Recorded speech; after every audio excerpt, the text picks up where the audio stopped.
Her sal di nava 10 û 16 Gulanê da hefteya astengberan ya cîhanê tê pîrozkirin.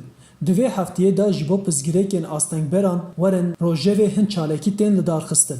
Li Tirkiye mixabin derfetên astengberan ku tevlî nava jiyanê bibin gelek kêmin. Lê dema derfet çêbû di nava wan da gelek cewher jî derdikevin holê. Li bajarê Wanê astengbera dîtbarî û hişbariyê Nurcihan Arvasya 20 salî yek ji wan mînaka ye.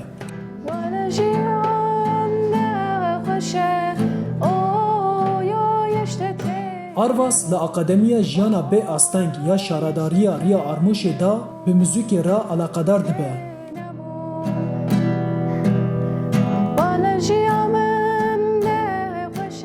Navê min Nurcan, ez 20 salî me. Ez tême vînderîkê muzîkê me. Ez piyano lê didim, gitar lê didim. Ney heşitkem, flût heşitkem, gitar heşitkem. Braille Kur'an'ı dixwînim ez. Ez laha heşitkem.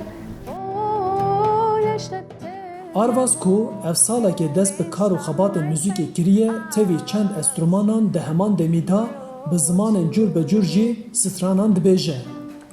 1, 2, 2, forget, so it's a lie. I forgot you.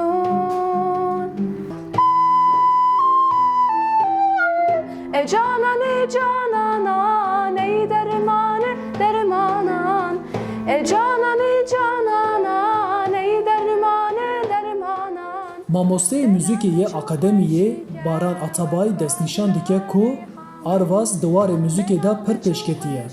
Li muzîkê gelekî jiyatiye.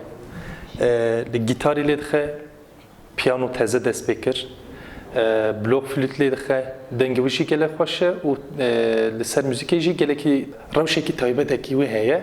Hema li ser piyanoyê kêjan tuşê destê xwe lê dixî, Nurcan hema zûtirî navê wî dibêje, dengê wî dibêje.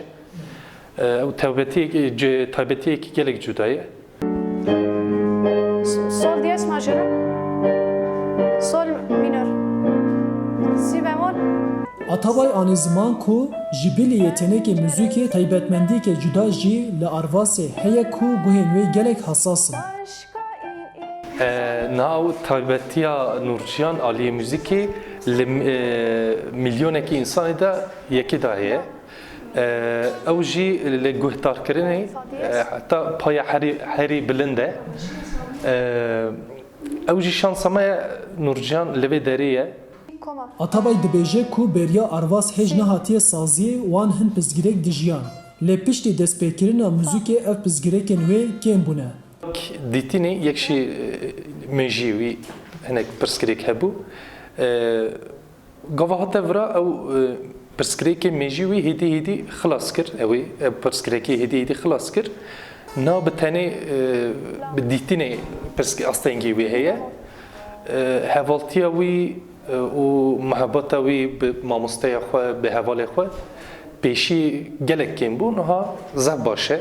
Li malbatê malê jî wisa ye, bi malbatê xwe re jî ez bawerim tekiliya wî gelek xweş e, gelek baş e.